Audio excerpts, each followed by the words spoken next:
The Secrets of Technology is brought to you by the StarQuest Production Network and is made possible by our many generous patrons. If you'd like to support the podcast, please visit sqpn.com/give.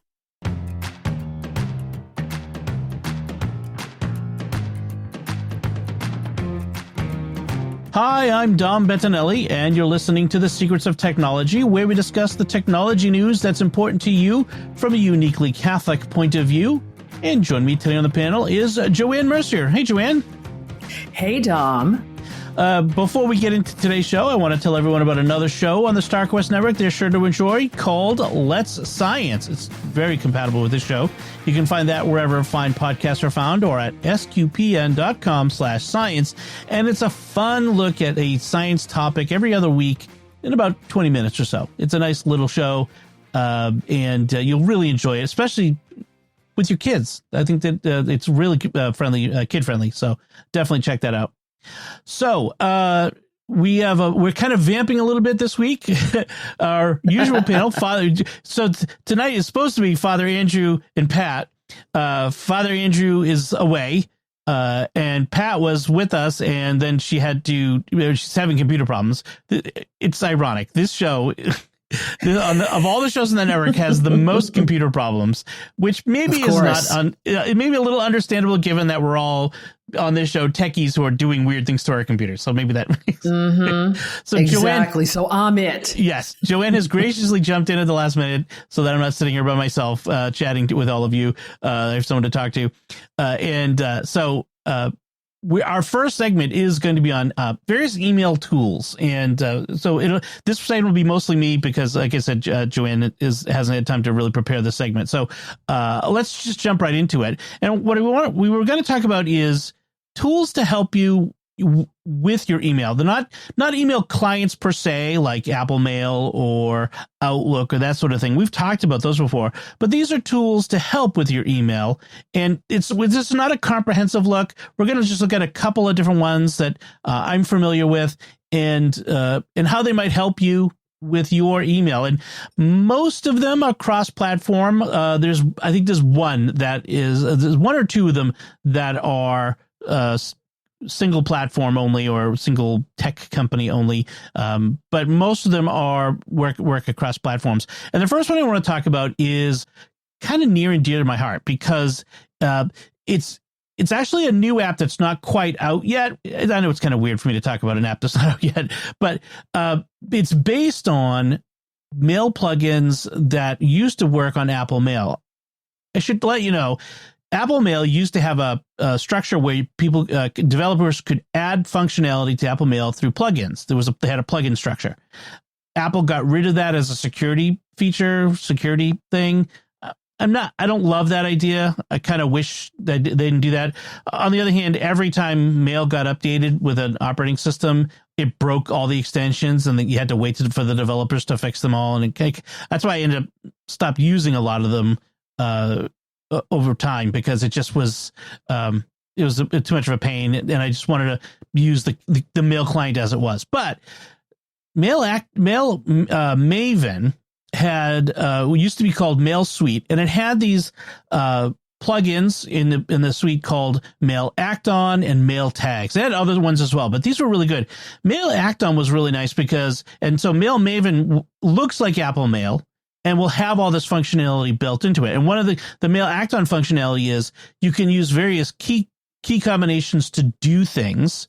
And then you also have rules, not just incoming mail rules, which is what Apple Mail already has, but you can create outgoing mail rules so that when you send an email, it does a thing, and you could do various things with it.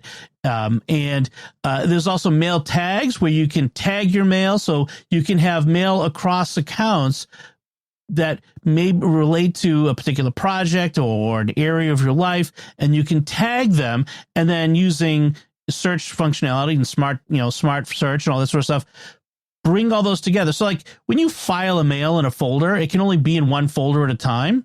That's one of the things nice with Gmail is you can have multiple labels, but with folders, you can only be one folder. But with a tag or label, you can have it in multiple places. So, and it looks like as I was looking through the site for Mail Maven, they're adding a lot more. There's so much that's in there: delayed delivery, scheduled messages, templates and signatures, and message encryption, and all that sort of thing.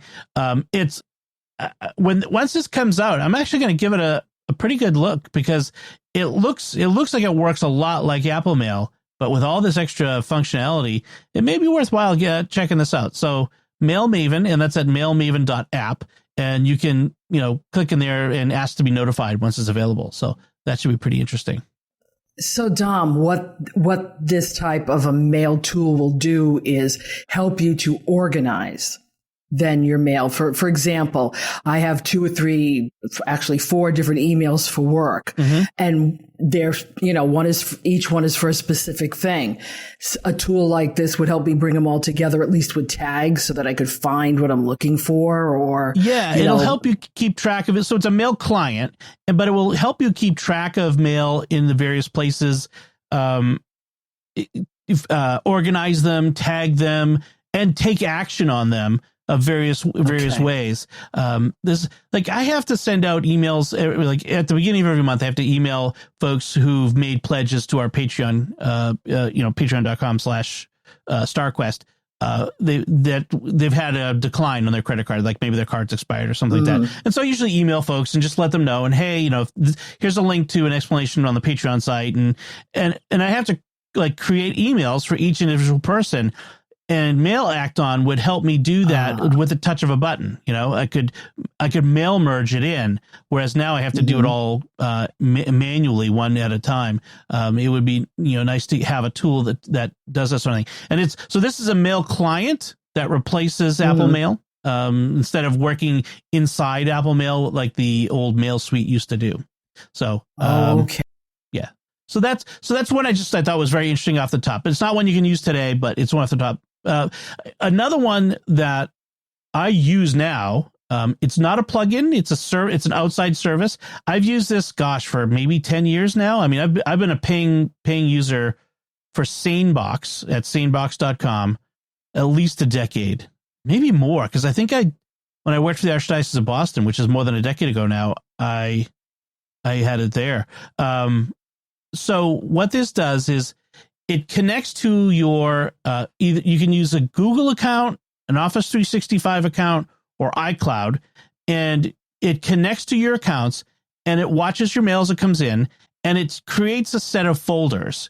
And there's some basic folders, and you can create a limited number of other folders as well, and you train it, and so you have you train it on this kind of email should go into this folder. So, for example, let me just use my email as an example. My email inbox. I have so it's SaneBox is what it's called. So I have a Sane Later mailbox, and I have a Sane News mailbox, and I have I have a bunch of others. I don't want to have to explain them all because it's sort of very specific to the way I work. But there's like a Sane Bulk box and a Sane Black Hole. Those are the important ones. So when you start using it, you have to train it, and so as things come in, and so you can train it however you like. I use Sane Later as mail that I want all the important mail goes to my inbox. Then the second level mail is important mail that needs to be dealt with, during the day, over the next day or so. That goes into Sane Later, and Sane News is the folder or Gmail label where that has all of my newsletters, all the advertising stuff that I actually want, but is not important. And then Sane Black Hole might be one of my favorites, because that's where persistent spam that I can't stop and that spam filters aren't like. I once subscribed to a newsletter for a particular famous Boston athlete who had his own wellness company, and I was curious and subscribed, and I can never make them stop sending them, and for some reason they always get through Gmail's junk mail filters. So I put it. I took that mail, put it in Sane Black Hole, and from now on, SaneBox moves the emails from that company always to delete it. And so what happens is as you train it, and it doesn't take very long, it's a few days to start training where things should go.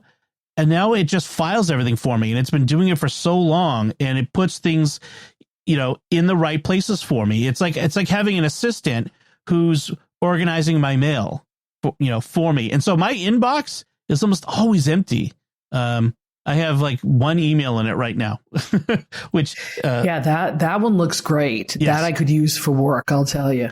And I have two separate accounts for that, one for my personal and one for my work. And it's $99 a year. The basic, or you can get 2 years worth, which gives you 9 free months. So if you pay bi-yearly, they give you it's $169. So in other words, it's $12 a month for the two. If you use it for 2 email accounts, it's $7 a month if you just want 1 email account. But you also get, at the higher levels, you get more features, more folders and that sort of stuff. So you have to kind of look at that. Even if you have 1 email account, you may want the middle tier to get the extra features, which I think are pretty darn good to get. So like I said, I've been using this for a decade and been happily paying it for 10 years or more. I think it's at least 10 years. It is fantastic. I've never regretted having it. So another one that I have experience with, and that one, and like I said, with that one, with SaneBox, by the way, like I said, it's cross-platform. It has nothing to do with the platform you're on. It all has to do with what email service you're using. And so that's, like I said, if you have a Google account, whether it's a Google for domains, like a private domain, like sqpn.com, or a Gmail, you can use it you use iCloud, or you can use it with Microsoft 365 as well, which a lot of people do have a 365 account. So the next one we're talking about that I've some experience with is called Mail Butler, and I tried this out for a while. I didn't find I was using all of its features, so I didn't keep using it, but it's a nice tool. So this one works with your Apple Mail, iCloud, Gmail, and Outlook. Again, just like with the SaneBox, it works across platform, macOS, Gmail, and Outlook, and it does a few more things. It does some email tracking. So it tracks when your emails were opened and your links were clicked. I don't love that as someone who prefers privacy. I don't like necessarily inflicting that on other people, putting things in my emails. It does have a smart send later, so you can schedule your emails to send at specific times. There's an interesting strategy sometimes when you want to make sure that you're at the top of someone's inbox when they get in the morning. You can schedule to send at, say, 6:30 in the morning their time, that sort of thing, so that when they open their inbox, that you're the first email, that sort of stuff. There's some strategies with that. Email signatures, which I find email signatures to be anything more than just a couple lines to be obnoxious anyway, so it's not really interesting to me. There's a task system built in. Some people like to use their mail client as their to-do list. That's a valid way to do it. I don't do that, but some people do. Email templates and contacts and snoozing mails. That's one of the things about SaneBox, by the way. They also have a snoozing system.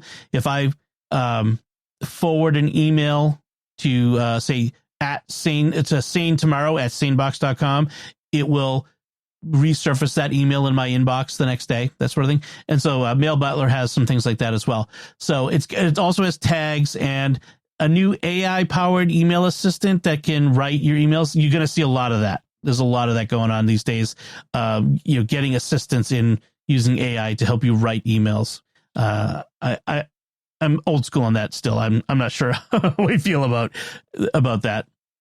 Another one, another tool that's out there. I don't have experience with this one per se, but I've heard enough about it. I think you should mention it, which is Grammarly. Grammarly, it works as an extension in your browser. So it will work with any web-based email system like Gmail or Google Mail or anything like that. I do think that you can they might also have a standalone. I think they do have a desktop standalone and a mobile versions as well. And this one just checks your grammar. What's your, is your grammar correct? Is it, and it also, grades it sort of on grade level. Is it, how complex is your grammar? Is it legible, readable? I don't love grammar checkers. I'm pretty good at, like, I know I make, spelling mistakes and typos and that sort of stuff. I just don't love it when they want to rewrite what I have to say. I always find that the grammar checkers tend to strip the voice and the personality out of my writing.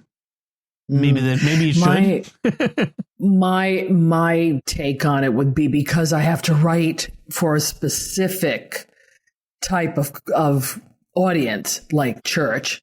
Yep. Would it be able to continue my voice and not strip it and just, be more like marketing? That I'd be worried about. But it looks interesting enough. I might give it a try. Yeah. They do claim to learn your voice. So, I mean, maybe that's worthwhile. Again, they talk about like, they've got this AI thing that learns your style and tone and voice and emulates it. So, the only time I've ever used a Grammarly product was when we used Hootsuite, which is a social media manager. It had it built in I was using that for SQPN. I've actually since switched away from Hootsuite, just as an aside, because they recently increased their prices dramatically, and I moved to Social Pilot, which has been pretty good so far. Now, I might take this one for a spin to see what it does, because sometimes I do sit there for like 20 minutes going, how am I going to rephrase this? I could probably use a little AI help. Sometimes it's nice to even just get a different version to look at, just to, like, I may not use it, but sometimes I'll do that with ChatGPT. I'll just throw something and they're like, rewrite this with a different tone, just rewrite this, punch it up, make it better. Imagine you're an editor, or, what I mean? Sometimes you have to do that. You have to you kind of make it hallucinate. Imagine you are an editor. Like, we'll do some role playing, and, rewrite this, and I'll look at it and go, that's stupid, but it gives me an idea. And that's probably the best use of it.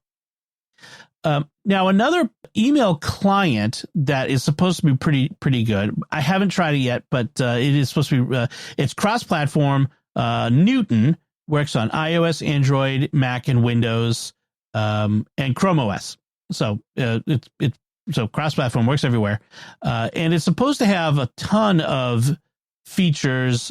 Like I've talked about before, it'll do read receipts. So, tell you when people have opened your emails. Again, I don't like that sort of, it feels invasive to kind of make people tell you when they've opened your emails. But some people want that, so that's fine. I have that on a system called Flocknote. Mm-hmm. And for notes like that to your community, okay, fine, but regular ones, I don't think I could. Somebody wants to ghost me, fine. Yeah, there has to be for very specific uses, like you say. Like sometimes there are important internal communications, like to a ministry group in the parish where people have to get things done. I want to make sure everybody gets my message. But when it's just emails to random people, you gotta be careful with that. But it has some other AI kind of features, like something called Recap that resurfaces unresolved conversations. That's a nice little feature that you can find sometimes in certain of these products, where I think SaneBox will do that too, where it'll say, hey, by the way, you emailed this person with a question 3 days ago. Do you want to follow up? So there's that sort of thing, which is a nice assistant there. And the other thing that some of these will do, like Newton does, is it will connect to other apps to let you move, emails between, say you use Todoist or OneNote or Trello as your to-do list or your project management. You can move emails in between them very easily. It's built in to the system, so that's really nice. Snoozing emails, like, you know what, I need to deal with this email, but not today. Snooze it till tomorrow or for 3 days, and then it will take it out of your inbox, what's not there, bugging you every time you look at your inbox, and it brings it back to you in 3 days. So that's really nice. Send later, that sort of stuff. So it's got a lot of those nice features like that in it for you. And then one last one I want to mention. This Pat was going to bring this up, so hopefully I can do this justice for. It's called Gmail Notes, and the way this works is it works inside the web browser with your Gmail, and it lets you take notes on emails as you know. So it pops up a little window there, so that when you're working in an email and you need to remember something, you want to take notes on it, you want to annotate, you want to get the important information out of it, you can use this to take notes in the browser window, and it works across platforms, and will work even on mobile. I'm pretty sure it's on mobile. So I'm looking at something like that going, wouldn't it just be better if you just take the note, and for me anyway, as a Mac person, take the email and drop it into Notes? Would that accomplish the same thing? Or I think the idea is like I don't think I would use it at my desktop where I can have a bunch of windows open. But if I'm on say I'm on a MacBook Air with a small screen, or I'm on an iPad or on a phone where multiple windows, multiple apps, or it's not as, iPad's not a good example because you can do the split screen, but right. Yeah, I think I'm not sure. I wish Pat were here. She could really address it, because this is not what I'm really up on. But one of the things that it does is it keeps the note attached to the email in your email system.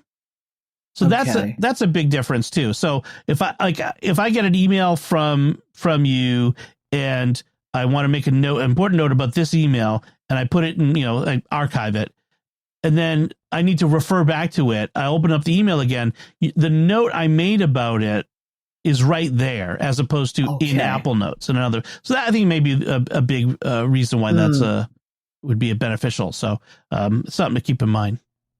Yeah. So those are a bunch of different tools. There's a couple others that we were going to look at, but I think that, for now, I think given what we've talked about, I think that's a good set of email tools, and we'll come back and revisit email tools in the future, especially if you folks have any questions or suggestions of other tools to look at. And we may also revisit email clients at some point, because there are a lot of different email clients out there that are worth a look, that are, not just the built-in Apple Mail or Outlook or, the various ones like that.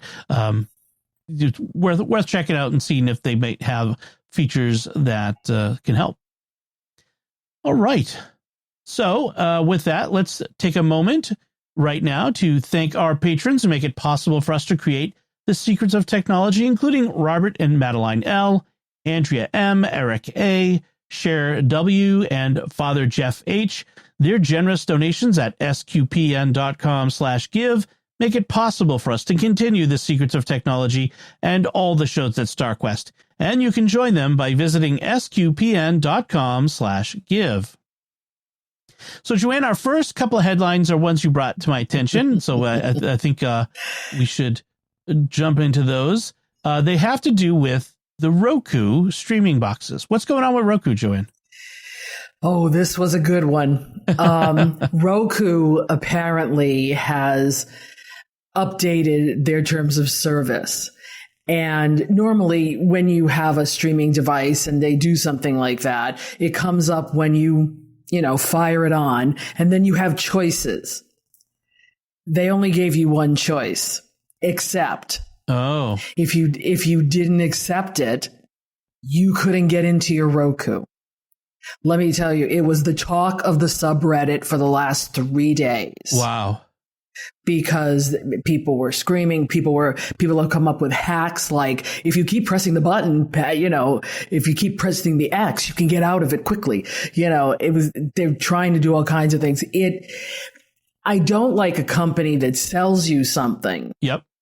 And then changes. It's like changing the horse in the middle of the stream. Either you accept what we want you to do now. And it's some archaic thing about if you want to opt out of it, you have to write a letter to their lawyer. Right. So, okay, you're going to leave your Roku screen like this, go find the lawyer's name on the website, write him a letter. It's just so convoluted. And you can't use your Roku for the days it takes the USPS first class mail to get back and forth. Right. And it's over some sort of dispute resolution class terms. Action. Yeah, it's a class action thing. They don't want you to. But here's the kicker. So that happened like 3 days ago. Last night or today came out with, now they're disclosing a breach of 15,000 accounts. Oh. Right. So what came first, the chicken or the egg? So in other words, did they find the breach, anticipate a class action lawsuit, and now they're trying to head that off with a mandatory, you accept our terms to not sue us, basically. Right. Exactly. Wow. That's the problem. And they're trying to play this down by saying, well, these 15,000 accounts, it was only because they had used their logins somewhere else. And they were able to find the same login here. We're using their passwords. Okay, you know what? That's lame, because how many people do it? More people than I'd like to know. But the whole thing is, you purchase an item. Okay. And yes, there's, you have to click through all of the terms of service. You're giving up your firstborn to Satan or something. And you just say yes, yes, yes to everything. But then to pull something like this and say you can't use the device. There's no opt-out option. There's no, let's talk about this. There's no contact somebody else. And now you can't use the item you bought. This is bricking the device, but strong-arming people to accept a new contract. I mean, in a way, you could say that this has created an invalid contract, because you can't force people to sign a contract. You're basically forcing, it would be like if I had my phone and Apple pops up a message on my phone saying, by the way, you can't use your phone to make calls or go on the internet, do anything until you accept these new terms of service. Well, I have no choice at that point. I'm being strong-armed. Exactly. And to me, I have a Roku. I've had a Roku sort of to learn the device and have something as a spare. At work, however, I have 10 Rokus, which my catechist and other groups are using on a regular basis, and a Roku TV. It gets worse when it's a TV, because now what do? Roku's built into the TV. Right. You can't use your TV at all. Right. Oh, man. It's becoming a big problem. I hate to see what their stock prices are, what's happening with the stock prices, but this is something to be concerned about. Roku is a solid and good product. And I would hate to see it, some stupid decision on some bean counter or lawyer's part unravel a very good system that people have been using for a very long time. And it's the sort of thing that we've seen happen. Not exactly this, but where people have bought and paid for a product, and then maybe the company gets sold or the company changes plans, and they brick the product. They just break it so that you can't use it anymore, and people are just stuck. I paid for this, now you won't let me use it. It just doesn't seem right. I get that some products require like servers and things like that to run, and if they can't keep the servers running, that's oh well. But in this case, this isn't anything like that. This is, our lawyers want you to accept the new terms of service, a new contract for working with us, and we're going to make you sign it, or you can't use this product you bought and paid for. Frankly, I think they should be forced to say, if you don't choose to sign the new terms of service, we'll have to refund your money. They should at least do that. Yeah, that would be good. And from what I understand, there's a time limit on it, a 30-day time limit that started on February 20th. To write a letter to opt out. Right. On the 20th of February, and this came out this week. Right. So this is, you have basically a week left as the show goes out, basically 6 days to opt out. Yeah, that's ridiculous. Exactly. That is crazy. Yeah, it makes Roku, it makes me look at Roku now like, ooh, what did I do? I just, told my churches that this was a really good thing that we could be using. And now Right. we could be having a problem with it. I know I'm not alone because I know lots of companies use Rokus Right. for different things. It's So, an inexpensive alternative to, Chromecast and Amazon Fire and Apple TV. I mean, it was right. the independent, different one who wasn't one of the big three. Right. And it's well priced Yes. for what you get. Right. So it figures it's the American way. Right. So Break it. So yeah, we'll have to follow this and see what happens. Hopefully they'll wise up. So there's another story I want to address. It's a sort of controversy, and partly this comes up because I've now had several people ask me about this because I'm a well-known Apple fan. But the Daily Mail, I've seen this in different places, but the one here is the UK's Daily Mail. iPhone users in uproar over Apple's new Journal app that automatically downloaded to your device and can detect strangers nearby. So in iOS 17, Apple introduced the Journal app, and we've talked about this on the show. And what it does is it uses some machine learning to gather information from data that's in your phone, and it stays on your phone, and it suggests journaling apps, journaling entries for you. So if you use it, it will, it'll say, hey, by the way, you went to this place yesterday and you took these photos and you listen to this music. And do you want to write a journal entry about some of these things? And it seems pretty innocuous, but there are some pundits out there. I don't know what bee got in their bonnet, but there was this one in particular on X who wrote, when you write in a digitally powered AI journal, AI is an intermediary layer between your brain and the journal. AI will prompt you with what to write based on reviewing your digital history on your device. The sacred bond between pen and paper and your brain no longer exists. And it's just like AI prompts you to, so this is, the AI prompts is a problem. For example, what if you want to write a journal entry about your new dog, but AI prompts you to reflect on your voting choices? I'm like, then if you don't want to write about your choice, write your dog. Well, yeah, here's we both have Day One. Yes, right. Yes, I've been using Day One for 14 years. Right. And it comes up with the prompt if you want it to. And it can send you a text message if you want it to, which I did for 4 days and said, no, I can't take it anymore. Right. But it's a suggestion. Exactly. If you don't have anything to write, or if it comes up and says, what does home mean to you? Well, but I want to write about what happened at work today. It's my choice. I'll write what I want. Well, here's a couple of things that people keep bringing up. Like, it's collecting all this data. All this data is already on your phone. All the stuff it's suggesting is already there. And Apple is very clear, and nobody has proven that this is otherwise. All of this data stays on your phone.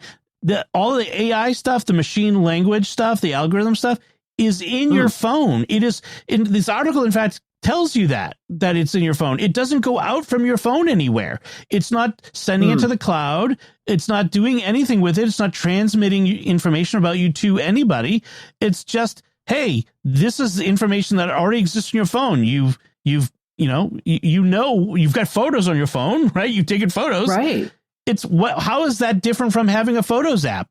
Your Photos app knows all the places you've been and taken photos. Did you know that? It will tell you all the specific locations. It knows where you live. Well, duh. Yeah. Well, hello, Apple Maps. When I get in the car in the morning now with my little, Apple CarPlay, it says you're going to work. Here's the map. Here's the route to your work. And I'm like, okay. Yeah. My phone knows every place I've ever been. Of course, because it's been trained. Well, but here's the thing, though, from a writing history perspective. I ascribe to the Hamilton line, you should be the one to tell your own story. Sure. So these prompts are lovely. You don't have to listen to them. You write your own story. And if this is something you want to share, fine. And if you want to hit delete the day before you die, you can do that too. Right. It's up to you. Why do people think that this is trying to take our minds, our will away from us when I think some people are giving it to the devices rather than, this is my will and I'll do what I want. I think it's connected to a lot of this fear, uncertainty, doubt around how these devices work. People like to think that they're listening to what I say, that, just the other day I was having a conversation with my spouse about Aruba, and suddenly I was getting all kinds of ads for Aruba on Facebook. They're listening, and they're not listening. They are observing the behavior that you're giving them by where you surf and all this sort of stuff, because you use Facebook. Like if you use Facebook, in Google, you're giving them lots of information. So it's not that they're spying on us. They don't need to spy on us. The other part of this too is there was another element, which is they talk about how the journaling app API detects other Bluetooth devices around you during the day. And they were like, it's detecting other people near you. Yeah, but it doesn't. It says right in it. It knows that there are devices there, but it doesn't know who they are. There is no identifying information about those Bluetooth devices, and you are not giving any information about yourself to any other devices. I swear they think it's an instant tracking system. It's like an AirTag. No, the phone, at least the Apple phone, the privacy is there for the phone for as much as you can be private. Okay. Right. We're living in a world now. And I think, I have to quote Leo Laporte, if you really want to be private, unplug yourself from everything and go live in a cabin in the woods. Right. It's the only way you're going to be truly private. Having said that, there are ways to protect yourself. There's ways to minimize how much information or tracking gets out. You need to learn where those things live in your phone and use them. Right. And for people who don't want the journaling API to have this information, the article that we'll link to has very clear instructions on how to turn off all the journaling suggestions and all that stuff. I don't use the journal. Like you said, I've had Day One for years, so I don't need it. I tried it out. It was interesting. It was kind of basic. It's not the sort of journaling I do. You can delete it, right? You can delete it off the phone, right? Yeah, you can even delete the app if you want. Well, there you go. But, in fact, I think a future version of Day One, I don't know if it might now, can use these same journaling suggestions in Day One. Like they can use the same API stuff. But I just never, I'm not going to record the music I listen to. It's not the way I do things. I mean, maybe someone else wants to do that, but that's not my type of journaling. But you can turn it off. And this is the thing about Apple stuff. Apple's bread and butter is privacy. And I know you can be cynical about that. Like, sure it is. But they've built their business brand on the idea that they're more private than Google and Facebook. And if they were to do anything to undermine that, to disprove that, they would destroy their brand. Right. There would be no reason for anyone to trust that. So it is in their best interest to not do something stupid like spy on you. In fact, they were making this idea that there's AI in your phone. That's bad. No, an AI model, an AI engine in your phone is 1,000 times better than one in the cloud from a privacy perspective. You want the one in your phone rather than the one in the cloud. Now, from a feature perspective, the one in the cloud is much more powerful. The Google's AI features on their phones and the Pixels and the Android phones they're ahead of Apple's. They are better. They do a better job like identifying people and that sort of stuff because it's in the cloud. But they spy on you.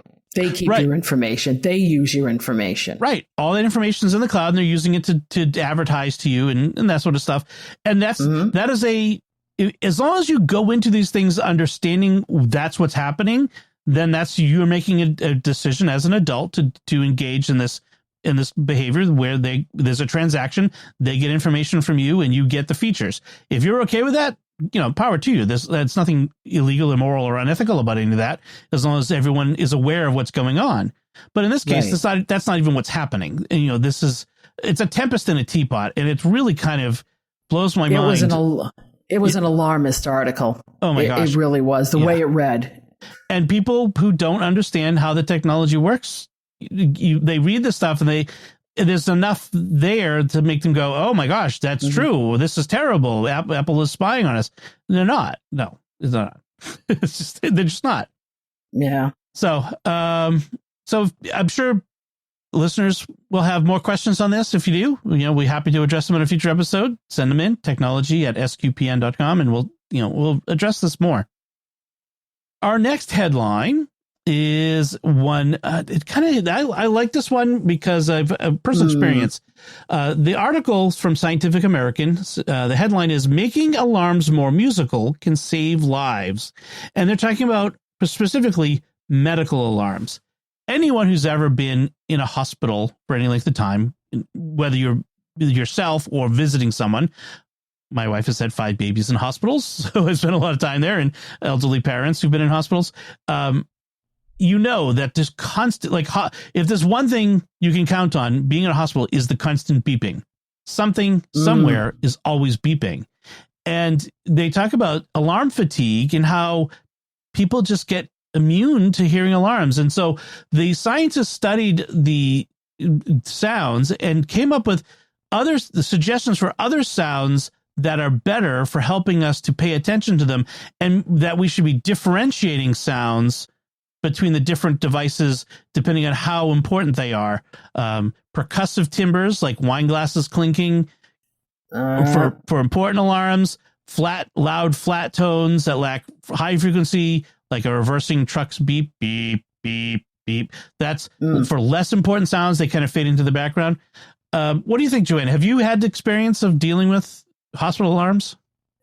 Yes, I have. And as a musician, I will just make one correction. It's called timbres.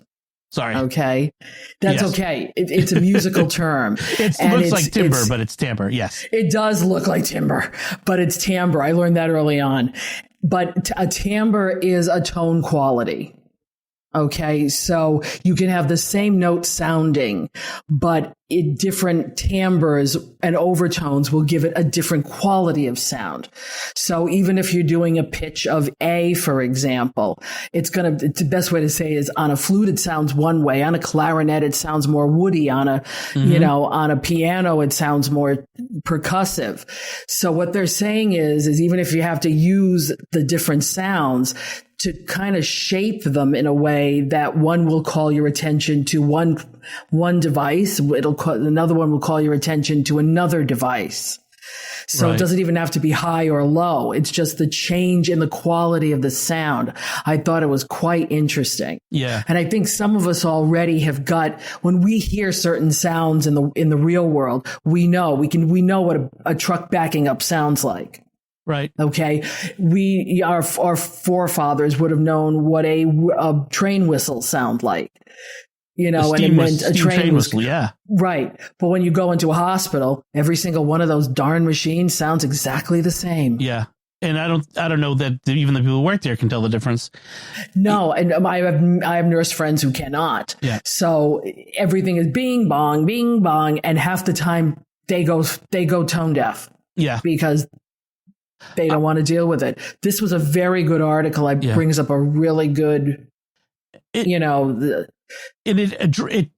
references but doesn't address a related issue, which is alarm fatigue, which is when you hear the same, no matter how good an alarm, how different an alarm is, if you hear the same alarm all the time, the same sound all the time, you start to tune it out. You don't even hear it anymore. Like when you hear a car alarm, do you even look anymore? I just assume I do. I do. I just assume, unless it's my car, I just assume that it's somebody accidentally set off their car alarm, like a neighbor. I'm not going to run out to make sure there's no one stealing my neighbor's car because they happen so often that I don't even bother anymore.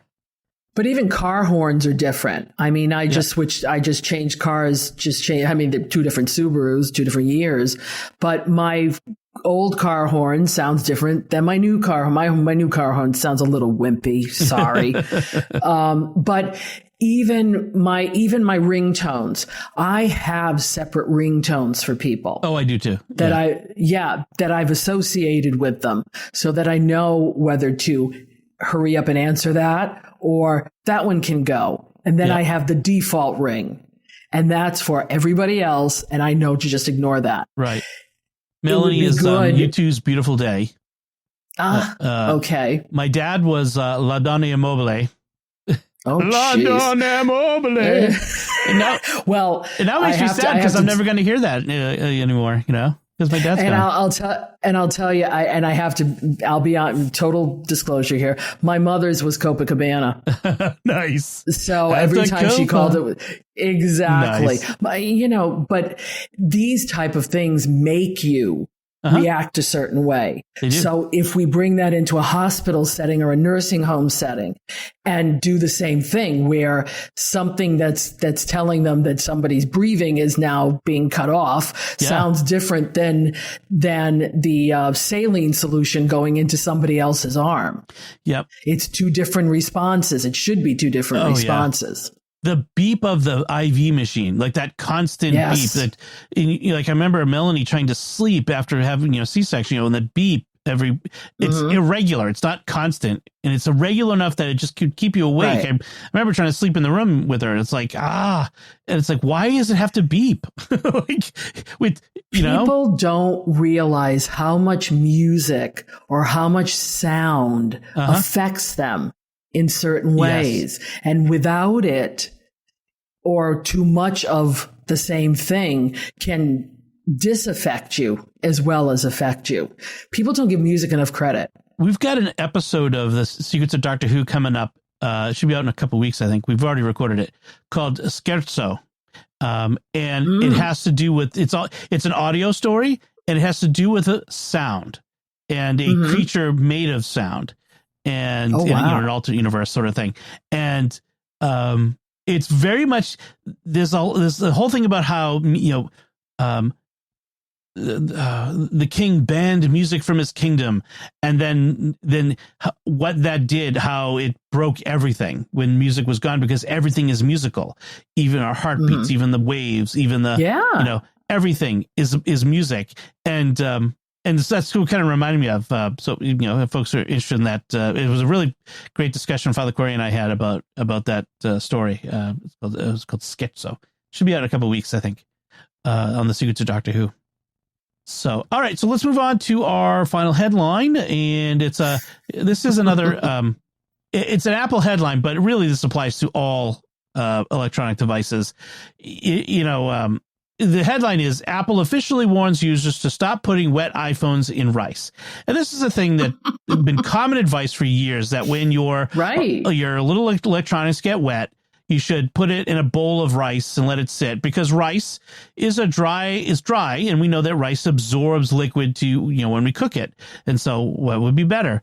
I had a Taiwanese American friend, priest, who said that we put our phone in rice to attract Asian technologists to come fix our devices. Oh, he was Taiwanese, so he could say that.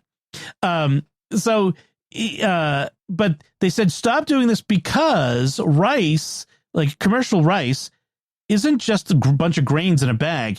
It's like, if you ever noticed, your rice is dusty. They actually, they not only is it covered in starch, but they actually coat a lot of commercial rice is coated in vitamin D. I don't know if you know that.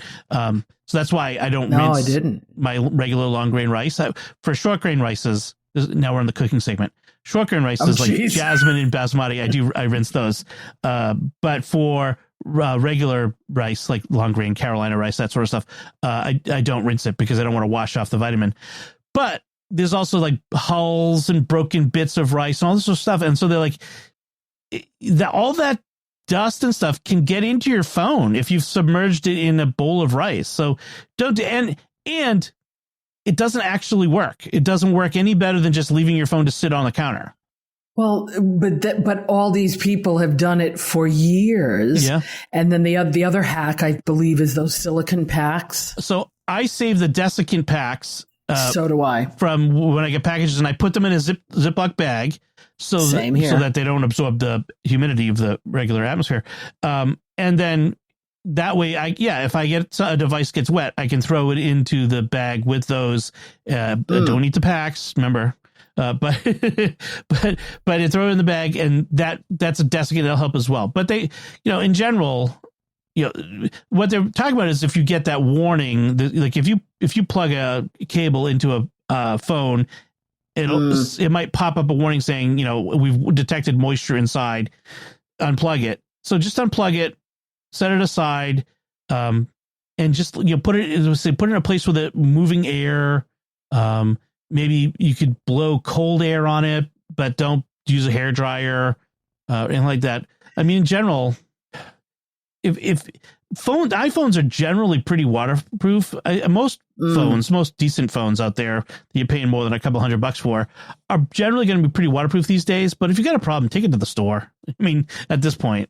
Hey, Apple, why don't you put into the phone what is into the watch? The little dryer. Yeah, that would be interesting. I wonder if it could work. Yeah.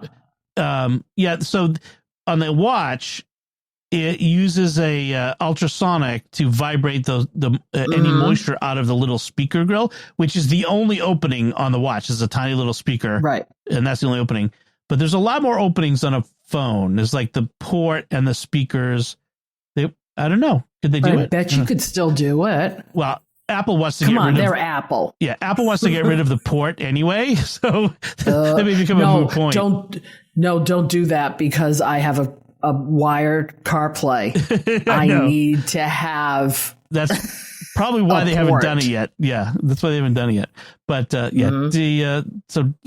The bottom line is don't plunge your phone, your devices of whatever stripe, whatever make into rice. That's probably a bad idea. And take the phone out of your pocket before you go to the bathroom. Because that's where most people have a problem. I don't, well, I mean, without revealing too much, I don't like smacking my phone against porcelain and stuff or the floor or whatever. I always take my phone out of my pocket whenever I'm in the bathroom.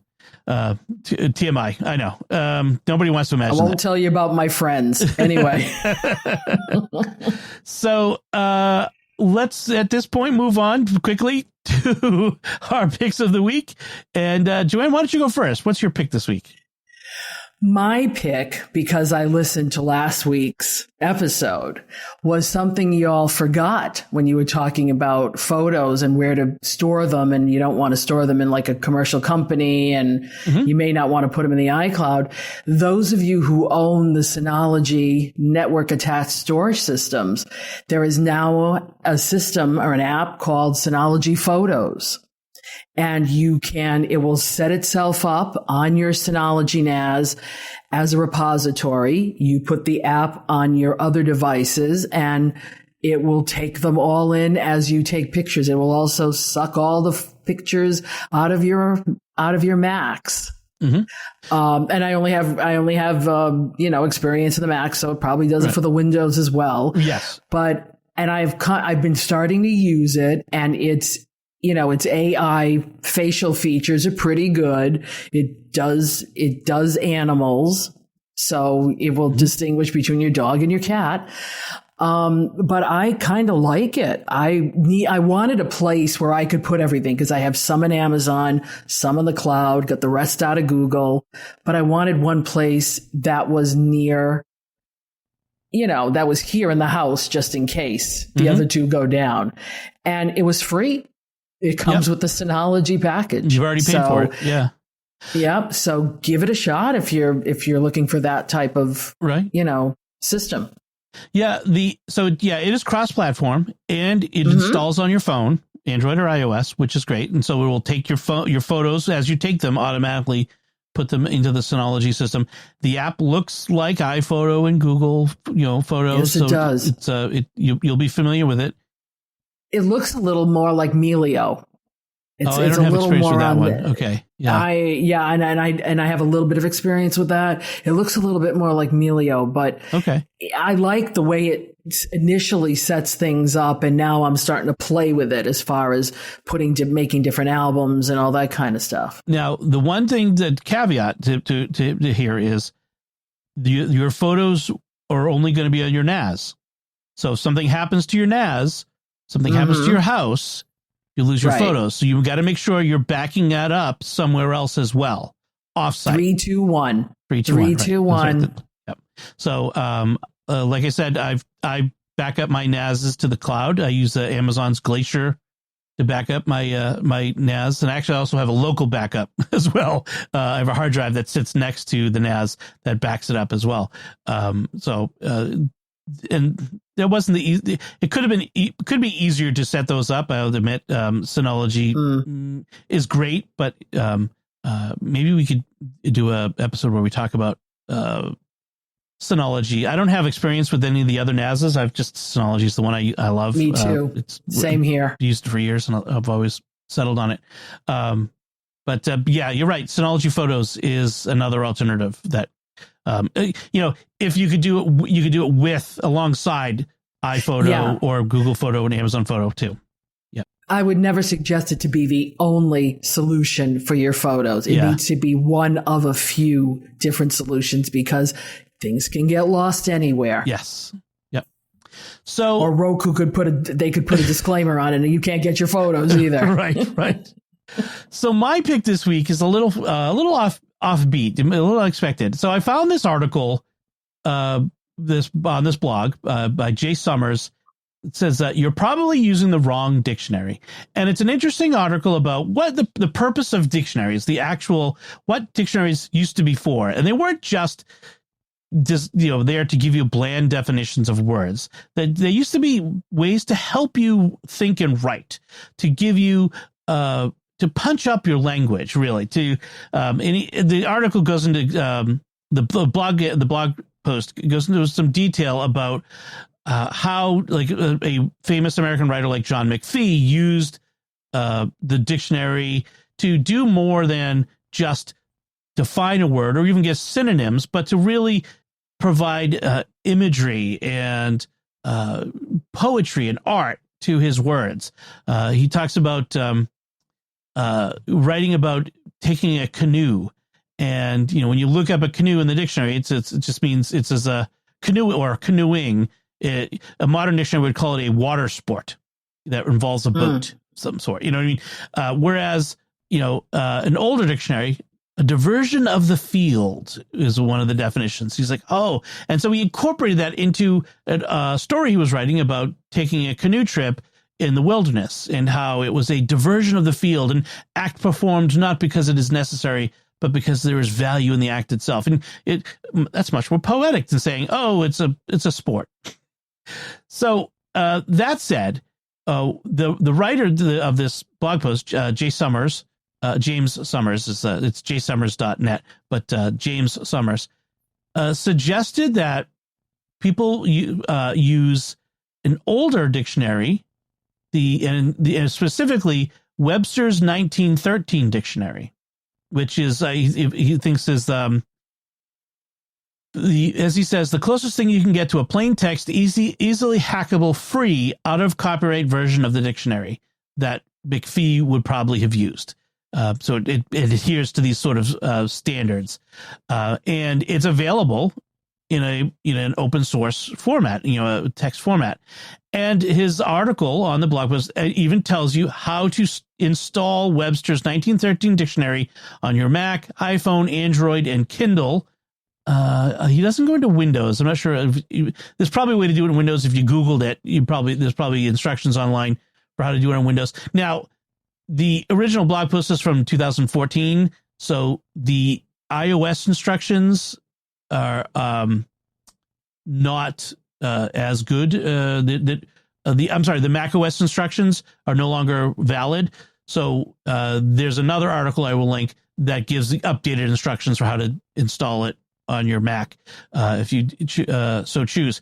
And so what happens is once you do that, when you use the built-in functionality, like you highlight a word and it pops up, there's a key combination, I forget what it exactly is, to look up a word, or you go to under the edit menu and you look up words, spelling and grammar, or where does it do that? I forget where it does it under the menu. So anyway, when you use the built-in dictionary, there's a dictionary app on your Mac. It will use the Webster's 1913 dictionary definitions of for it. In fact, I have a new Mac, and I just realized I didn't install this yet, so I need to go through and reinstall this on my new Mac. So because I just opened it up, I'm like, wait a minute, that's not the good dictionary.